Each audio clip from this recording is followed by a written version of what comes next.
We all need a Nina in our lives, that's for sure. That's actually what I'm really good at. How do I make sure I'm passing that along? We have to stop comparing ourselves. Comparison is a thief of joy. Put down your phone and get really quiet and think about yourself. That is so true, right? The story that we tell ourselves is how we behave, it's how we show up. Welcome to Climbing the Corporate Ladder Without Breaking a Heel. I'm your host and your coach, Dr. Cynthia. With over 30 years in the corporate world as a single mom, cancer survivor, and often the only woman in the C-suite, I understand the balancing act high-achieving women face. Now an executive coach and international speaker, my mission is to embolden every woman in the C-suite or on the rise to claim her agency and challenge the norms holding her back. Tailored for ambitious professional women, this show offers candid conversations with powerful business leaders sharing their real stories of success and failure. If you're ready to look up and step up, you're in the right place. Join us right now as we invest in your future today. Hello and welcome to another episode of Climbing the Corporate Ladder Without Breaking a Heel. I am your coach and your host, Dr. Cynthia. I am so excited about today's guest. Nina Sossamon-Pogue is a former USA gymnast, an Emmy award-winning news anchor, a best-selling author, and tech executive. She spent her entire career thriving at the intersection of performance and high pressure. I imagine you listening can relate to that. She brings her experience to the stage with bold, science-based messages on today's high-stakes world. We're going to get into some of that. I'm really excited to dig in to Nina's framework around the this that's going on in your life today. Everyone has challenges. We were just off camera talking about a few of our own and this life we live in. So Nina, welcome to the show. So happy to have you. Thank you so much for having me, Cynthia. And I just love the name of your show. It just made me smile, even when I first started hearing about you and hearing about what you were doing. So it's a pleasure to be on. Thank you for having me. Thank you so much. So you deal in the space of resilience, and as a competitive athlete, being a USA gymnast, and the trials and tribulations of being in that environment, all the way to the high stakes environment of being a tech executive, what was the moment that this notion of resilience and the getting through this came to fruition for you? What was the spark? Well, the spark was I got to my 50s, and you get to that point in your life, especially as a woman. I think a lot of us do this. And I go, what am I really good at? And what am I giving back to the world? What do I even like doing at this point? My kids were grown and gone and out at college and doing their things. And I thought, let me figure this out. And I heard it from somebody else, actually. I took my calendar and I printed out 3 months of the last 3 months of, a corporate calendar. You can see it all right there. Right. And I looked at it and I thought, and I took a marker like this person had told me to, and I circled things I liked, things that I didn't like to do, things that lit me up, things that, made me feel like I was giving back. And it came to this point where I looked at the colors and I thought, those moments where I'm helping others really are the moments that I feel like I'm fully doing what I'm supposed to be doing on this planet. Because I had become this person through all of the hard things I'd gone through, I had become this person that people would seek out and find, and book a sync on my calendar when anything hard was going on in their lives. I had just become this go-to because I'd gone through so many things, changing jobs, gone through divorce, didn't make the Olympics, blew out my knee in college, just so many things that I'd overcome and found success on the other side. So I took that and I thought, what do I want to do with it? And the more I dug into it and did some research, I got to the word resilience. And we can talk about my definition that I use of that. And then I got to this concept of this, because whatever you're going through is different from what I'm going through. And we hear people say, I can't handle this. This is too much. Why does this always happen to me? Anything but this. Like, this wasn't what I was expecting. You're this, whatever your this is that you're going through. And I started thinking about how can I help other people get through those tough moments and get through this. And that's when I got to the word resilience. I really dug into stoicism and the neuroscience and psychology and cognitive behavior therapy and the mashup of all of that. So Yeah. it was a moment. I was sitting on the floor with a bunch of calendars laid out in front of me and going, that's actually what I'm really good at. How do I make sure I'm passing that along? I love that so much. I want to put a fine point on that because we talk a lot on this show, and I do a lot of work with my clients on figure out where your natural talents are. You can learn the skill and knowledge piece, right? But if you've got a natural talent, and I always define it as it feels good when you're doing it, right? It brings you joy, it fills your cup, it makes your heart sing. You do it spontaneously, you do it consistently, and you do it with excellence. And so I love that tool of printing off 3 months. I've never used that tool. I've said the day that at the end of the day of work that you go, that was a great day, sort of look back. But this idea of color coding, I loved this thing, not so much that thing.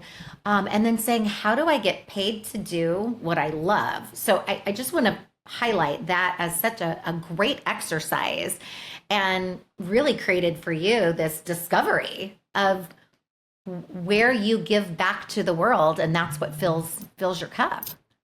That's incredible. Because there's a lot of things, I think we get to a point in our lives, there's a lot of things we're good at. And just because we're good at it doesn't mean that it's what we're supposed to be doing. And so I was vice president of marketing, communications, media. I was running our culture teams. I had my hands in a lot of things, and in change management. I was like, I'm doing so many different things. If I wanted to do just one of these, what would it look like? And then it wasn't one of those specifically, because I was doing things in each of those areas where I was helping people. And I thought, this is actually what it looks like. And then along with that, I love where you're thinking, because you work with people who are trying to figure this out.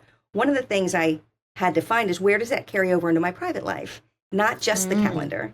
But I thought about some moments of real feelings of, like, what I call professional joy, and professional joy and personal joy.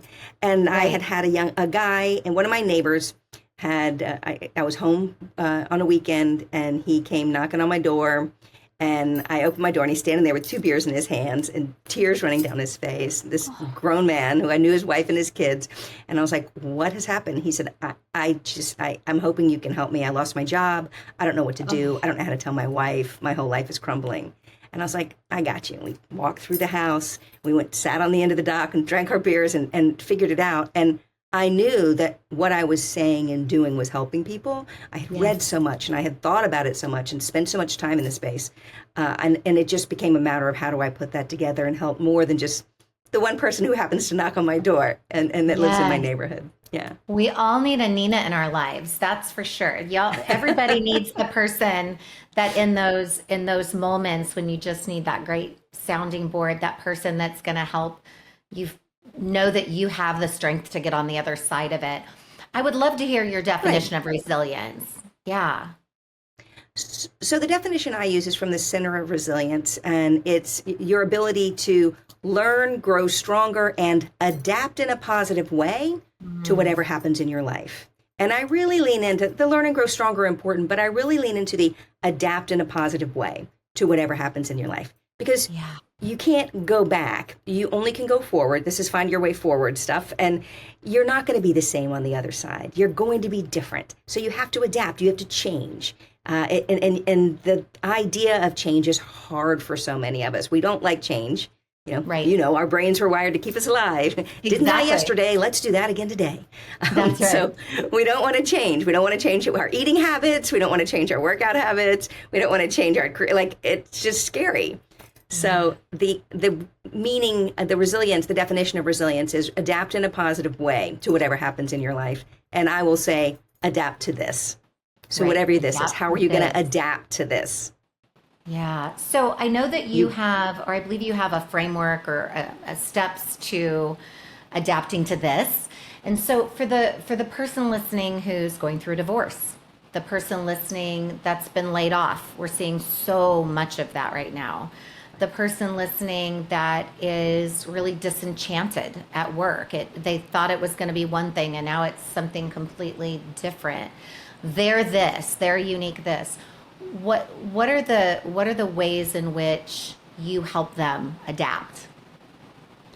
I like to be able, it took me years to get to it, but I can do it on one sheet of paper with you. And you can take out a piece of paper and work through the T.H.I.S. It's this method, and I use T.H.I.S as my acronym. And first I have people draw a line on a piece of paper, and this is your lifetime timeline. I have them put 10 and 10 little dots, your 10, 20, 30, 40, 50, 60, 70, 80, 90, 100. So that's your lifetime timeline. And then I have them, and I put it to 100 because we all want to get there. I need to drink less wine, take better care of myself. But the goal is 100. So you put it on your lifetime timeline. you put the line on a piece of paper, and then you put a dot on where you are right now. If you're in your 30s, your dot's over there. So in your 40s, if you're in your 50s like me, my dot's over there, a little past the middle.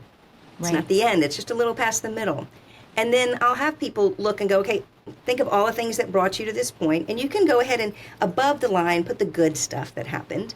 This is you graduated, you got a degree, or you got the job, or you married the guy, or you bought the house, or you had the kids, like all the good stuff, the different careers and things across the top. And then down below the line, I have them put things they've gone through. You were in a car accident you got through, you parented a child with a disability, you got fired, you got divorced, all the stuff you got through. And then you have this moment on this timeline. This is the T, the timeline in this T. And so you have this moment where you are right now, and I have them focus on all the blank space ahead. The stuff back there behind them proves that they've gotten through tough times before, and they've had some successes. They can see it on a piece of paper. And then I have them focus on, look at all that blank space ahead. You're going to decide what goes into that more than anybody else. Look at all that blank space ahead. Yeah. And we focus on that. So that's the timeline. It helps your body put it in perspective so it's not taking up all the space in your brain. You shrink it down onto your timeline. Right. And that's the first piece. And it doesn't define you. That beginning portion, then it doesn't define the future chapters of where you're going. I think so often right now in society, we hear more and more about suicide and depression and, and all of those very real emotions and feelings, some of which stem from this feeling of what's happened in the past, right? That preceded the dot on the map today. So that idea of your highlight reel of all the good things that happened, the stuff that framed and formed you, but the space ahead is where the magic really starts. So I love that. Right. So so that's the timeline piece. Okay. Yeah. That's the T. And then the H is human. So who is in it with you? I have them circle their dot and go, okay, when something happens, you feel really alone. But people who have big success or don't just survive something, but thrive on the other side, they don't go it alone.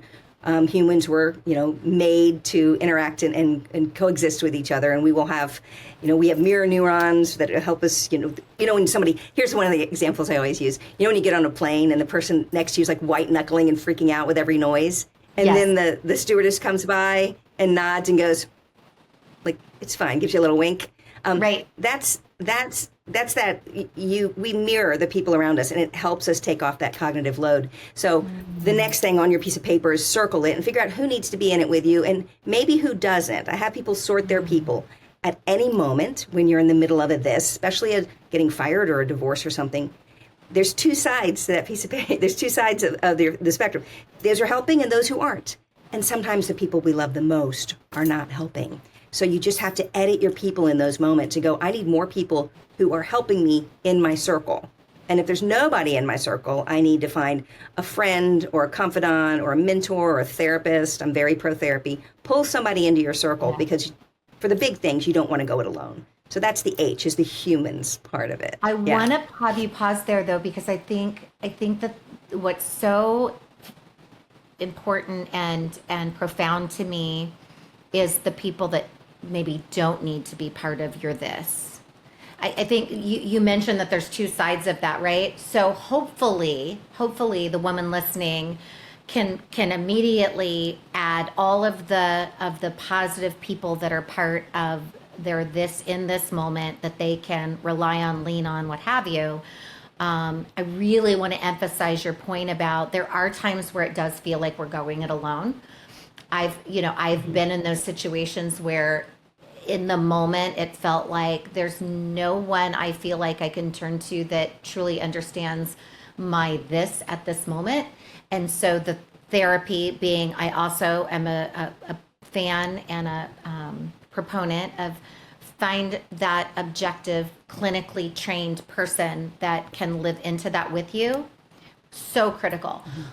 But I think it's profound that you talk about the people that maybe aren't the ones to journey with you. Can you say just a little bit more about how do you discern the ones that maybe this isn't the place you want to bring them into the tent with you? Okay, well, here's an easy one because I'm guessing there's other women, especially high-powered women and smart women who are listening that are like me. Sometimes my mother is not the best person to pull into my problems because she was already tough on me. So I will okay, this is not a time to share this with my mother or have her go, because she's not going to be helpful because she's always will find the negative and everything. She's just one of those people. I love her to pieces. But she's not someone that's warm and fuzzy and going to be helpful. My girlfriends I'll pull in. Some of them I'll pull in more than others. Some want to help and talk. Others want to go out for a drink. It depends on what I need in the moment. That's right. But some of them, some who your friends are that really will sit and listen. Some people are better listeners than others. Some people are let's forget it and go out. What do you need in the moment? Sometimes our spouses and sometimes the people that our coworkers or people that we are around aren't the best people because they are negative or they're caught up in the same drama. So this, edit your humans, the H piece is in the moment, in your gut, if you get really quiet, you know who's helping and who's hurting.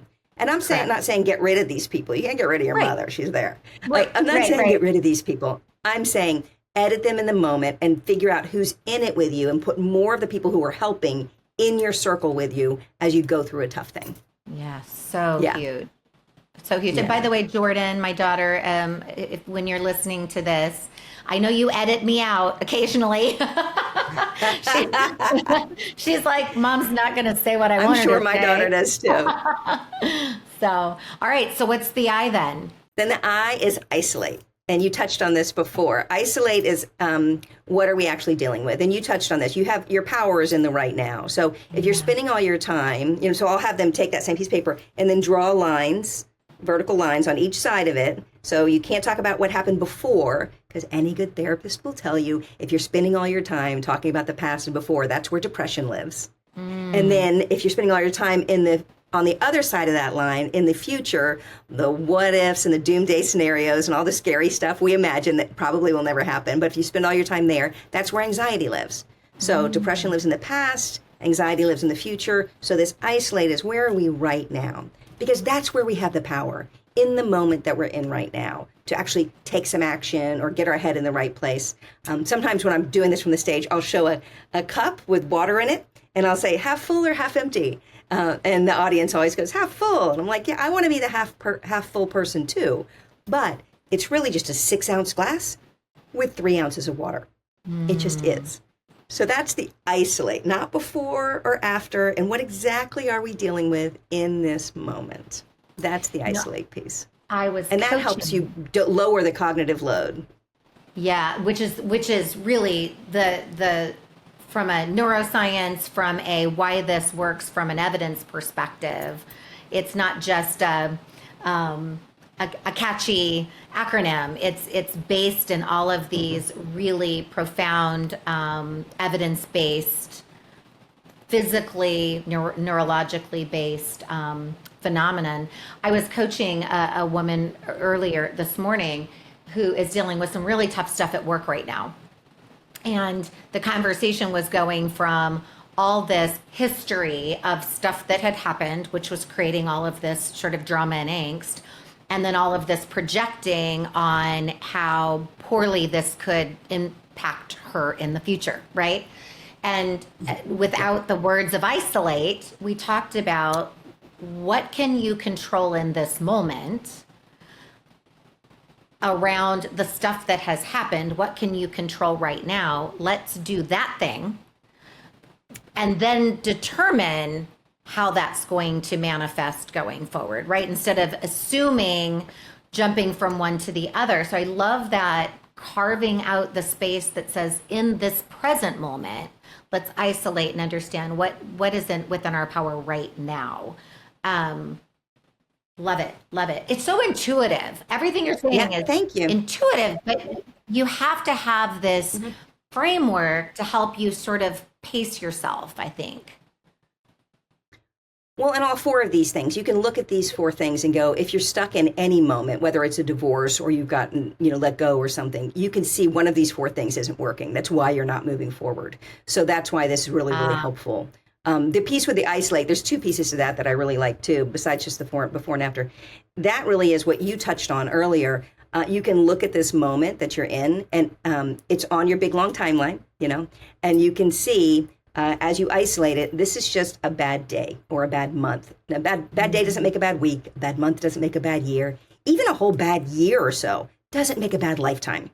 And so that isolate piece is also, you're just in a crappy chapter, what I call it. This is your crappy chapter. Let's figure out a way forward.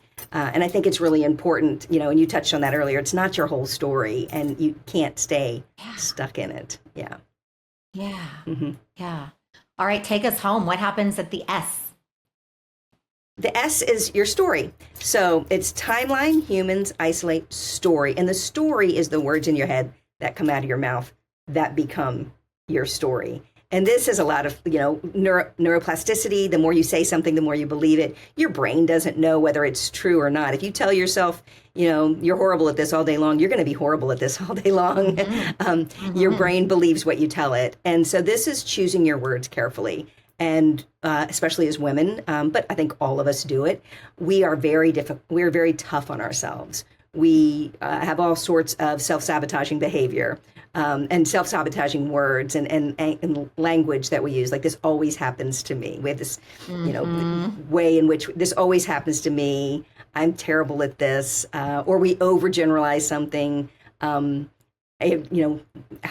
everybody's doing this thing, or we ruminate, and go back and back and back and keep telling ourselves, if I hadn't done this, if I hadn't done that, things would be different. So the language that you use, one of the examples that I love to share is, imagine you come home from work, you're a woman, you come home from work, and just imagine when your kids are little, like 5 or 6, and you're grumpy and you're like cooking dinner and trying to get everything done and you're frustrated.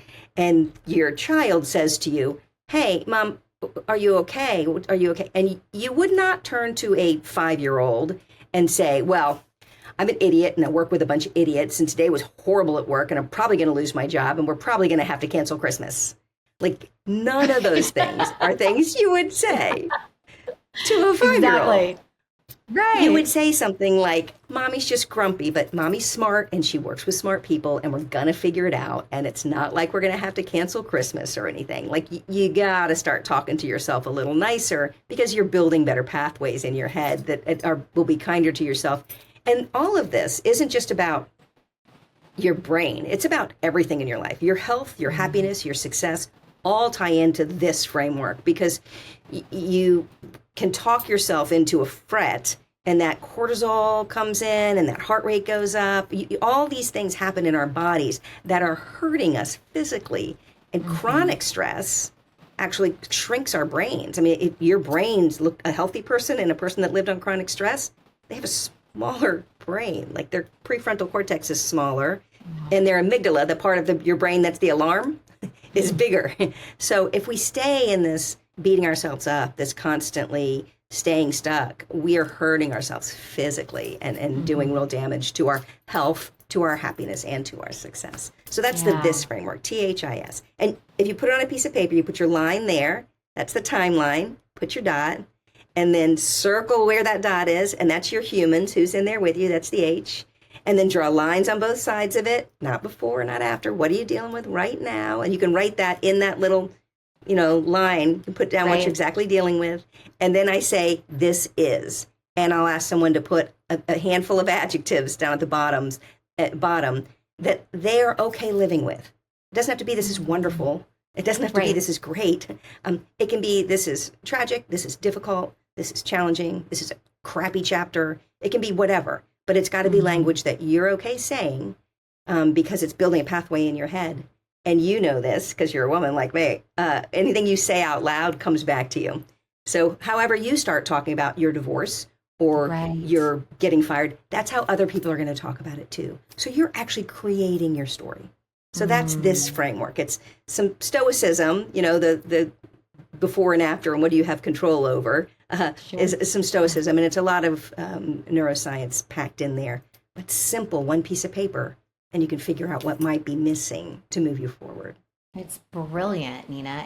It's brilliant. And it's for me, I'm such a visual learner. I can literally see the diagram unfolding in my mind.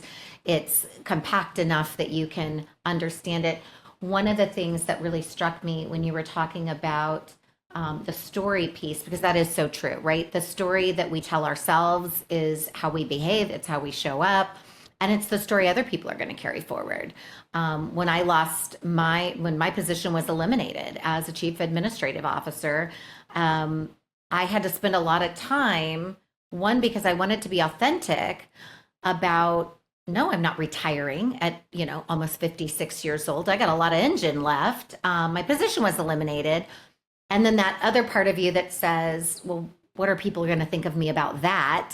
And then, well, what do I think of me about that? Right. So working through a lot of it, but ultimately just being comfortable with the story as it is. I've graduated, they've graduated. It was time for a new chapter for the organization, and it was time for a new chapter for me. And at the end of the day, it all worked out quite beautifully. But part of it was convincing myself that the story, getting comfortable that the story that I was telling myself, I could feel authentic about it, right? That I wasn't sort of making something up. Because the minute you're trying to make something stick and you don't believe it, you still don't show up as if. Right. Yeah. Yeah. Right. And people can tell. And even if people can't, you can tell, in your own head that it's not authentic. Yeah. Yeah. Yeah. The other thing, and I think we lose sight of this sometimes, but I really, really thought was helpful about something you said in the story is to put it in perspective, right? That notion of, is it just a really crappy day? Is it a really crappy week? Is it a crappy month? Is it a crappy year? But the bottom line is, on the spectrum of life, it's let's put it in perspective. Even a year of our hopefully long lives is not defining our entire existence. We can have a really shitty year and still live to, tell about it and move on and do all the things. So, for the woman listening, whatever this is right now, this notion that you still have a journey ahead, you still have more chapters to write, that surround yourself with the right humans that are part of promoting the goodness and the joy and the getting through it. Isolate, not living in what is it, dread and regret and depression, or in the anxiety of all the projection, but taking ownership of the moment. And then the story you tell yourself. It's so profound. I absolutely love it. If you were to offer wisdom and advice for the person listening, I always love to ask our guests, what's one thing you would tell the listener to do, to start doing, stop doing, and continue to do? What would those be? I would say, and this is because your audience is probably a lot like you and me. I'm assuming your audience is a lot like you and me, really smart, hardworking women who've lived a little bit. That's right. I would say the most important thing, this was really hard for me. Try to remember what makes you happy and do more of that. Try to find, what is it, drawing? Is it cartwheels? Is it walking through a market? Like, what actually brings you joy? We spend so much of our time worried about everybody else as women. We start to forget what brings us joy. And I actually had a really hard time in my 50s even remembering what I love to do or what I like to do. So do more of what makes you happy, and sit quietly and make yourself come up with something. Make yourself come up with something that just makes you happy, and do that. If it's baking, if it's whatever, I don't know. I'm not a baker myself. I wish I was. I'm an eater. I'll eat whatever you bake. That's right. So that's the start. And to stop, I would say that my number one thing to stop doing is comparing yourself. Comparison is the Mm. thief of joy. We know that. And we compare ourselves every time we pick up our phone.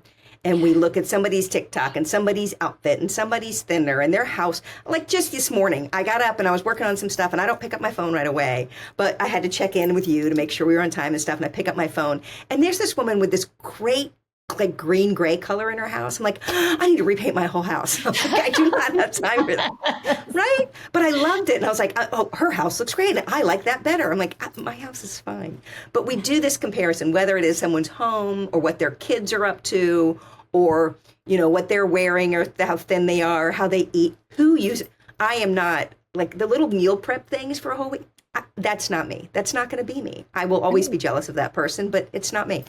We have to stop comparing ourselves. Comparison is a thief of joy. Put down your phone and get really quiet and think about yourself and what you like and what makes you happy. And then go be you. Everybody else is taken. I raise my kids that way. I'm like, go be you. Everybody else is taken. They love to Yes. tell me that now. Yes. Yeah. I love it. And continue. To lean into your strengths. I think a lot of us spend a lot of time trying to fix what's broken and going in and like I'm horrible at Excel spreadsheets. So I'm like, if I'm going to do the next job or the next thing, I'm going to take a course on Excel spreadsheets and I'm going to learn this. Hell no. Just find somebody else to do your Excel spreadsheets. Do more. Continue doing more of what what you're good at. You know, I'm never going to be a fashion somebody. That's not my wheelhouse. I'm not going to be a baker. It's not my wheelhouse. I could spend a lot of time learning to bake if it brought me joy. It doesn't. It makes me frustrated. So I'm not going to do that. I'm going to buy local and go to my local bakery and help them. There we go. Absolutely. Do more. Amen to that. Yeah. Continue with the things that you are good at. And do it's sort of like my first one. Do more of that, but continue to do things that you're good at, and stop trying to go find, like, you don't have to do what everybody else does because they're good at it. You just don't. Right. And it's so hard right now because we see everybody else's lives on their TikToks and their Instagrams, and you know, our world has become so vast. Absolutely. And such just a petri dish of comparison. You know, when I talk about boundaries, I kind of do a 4-quadrant: what gives you internal joy and satisfaction, feels good to you, you're good doing it, and what you perceive to have external value. And that top left box of I love it, but I don't necessarily perceive it to have high external value is the thing women in particular give up straight away. And what you're saying is, don't give up that thing. That's not the thing. Give up the bottom right thing that you don't love and doesn't bring you joy, like baking. And I hear you, sister, same. You know, buy local, pen a check to the school so that they can buy baked goods, whatever you can do. But it doesn't mean you have to go try to do just because you perceive it to have external value. Sink your time and energy into that. And I'm going to put a plug in too for the 7-minute pivot, because one of the things you talk about is just having that quiet space to get really introspective. And so I talk about the 7-minute pivot practice, and it's, you know, just 7 minutes a day, not meditation. And I'm a fan of meditation, not spiritual journaling. Also, you know, a fan. This is what is that moment that's in your way? What is the thing? Spend 7 minutes thinking about all the things that you're good at and you love doing. And then at the end of your 7 minutes, you just pick one small thing to do that day to move you forward. We don't give ourselves even 7 minutes to be quiet and thoughtful and then take action. You know, we're just so busy running. So busy running. Or when we do have it, we'll pick up and spend 30 minutes scrolling through crap. Like, just of your 30 minutes you're scrolling on your phone, take 7 of it and I love that. I love the 7-minute pivot. I'm going to try it. Yes. Yes. Steal 7 minutes from your doom scrolling and give yourself the gift of just going deep and introspective. You have 2 books out. This is Not the End is one of your books. And then, but I Want Both, which I love. This is for the working mom that wants to create the life she loves. And so Nina has both books out and available. So I encourage you to grab those. But tell us where else the person listening can find you, and what ways in which you can help and support and serve them, because I know that's your love language. It is. So I've got an online course called the Now What Workshop, if you're having a now what moment in your life. We just launched it, and it's new, the Now What Workshop, and we have a workbook.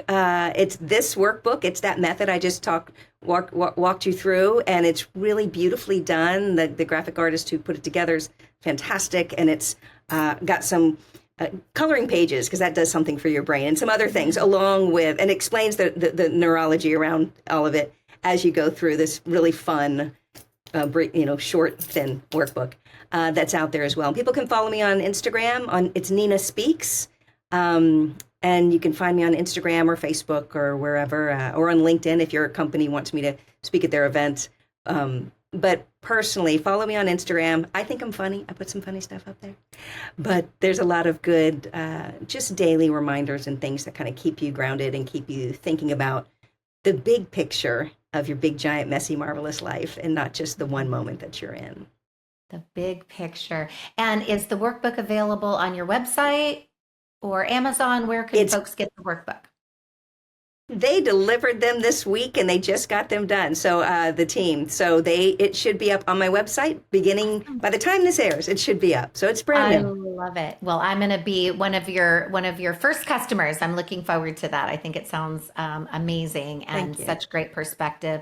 This has been such a blessing. You have lived a life of resilience, and our this never ends, right? There's always periods and chapters and moments that we're facing our own this, and you give us such a beautiful framework to get through really some of the tough, difficult, frustrating, scary moments in life. And so thank you for sharing all of that with us. Well, thank you for sharing your audience and giving me the opportunity to share it, because I truly believe in it, and I love what you're doing, and I'm just thrilled that you asked me to be on. So thank you for having me be a little part of your big picture. Absolutely. So that is a wrap. That takes us to the end of this episode of Climbing the Corporate Ladder Without Breaking a Heel. Again, I'm your coach and your host, Dr. Cynthia. I thank you for spending a part of your day with us. I know how important and critical your time is, and I feel very privileged that you used a little bit of it to not only invest in yourself, but to spend it with me. I believe that it's all about looking up, looking forward, and taking bold steps to invest in yourself today. If this episode resonated with you, please rate and comment on Apple, Spotify, or wherever you listen, and be sure to share it with a friend or loved one. Let's stay connected. You can reach me at hello@CynthiaBentzen-Mercer.com or my website, CynthiaBentzen-Mercer.com, and all the socials at Dr. Cynthia Bentzen-Mercer. Pick up a copy of Nina's workbook. While you're at it, pick up a copy of Now Near Next, and we have Human Capital Investment Strategy on pre-sale. Until next time, boldly invest in your future today. That concludes today's episode of Climbing the Corporate Ladder Without Breaking a Heel with me, your coach and host, Dr. Cynthia. Congratulations on choosing to invest in yourself. I know your time is precious, so thank you for spending a little bit of it with me. I believe in helping you step forward, look up, and realize your full potential. So if today's episode resonated with you, I'd be so grateful if you'd rate and comment on Apple, Spotify, or wherever you tuned in. And if you know someone who would benefit, please share this episode with them. Before you go, fuel your next step. Grab a copy of Now Near Next, or pre-order a copy of Human Capital Investment Strategy, both available online at Amazon. Let's stay connected. Visit me at CynthiaBentzen-Mercer.com or find me on all the social and follow me at Dr. Cynthia Bentzen-Mercer. Until next time, remember, boldly start working on your future today.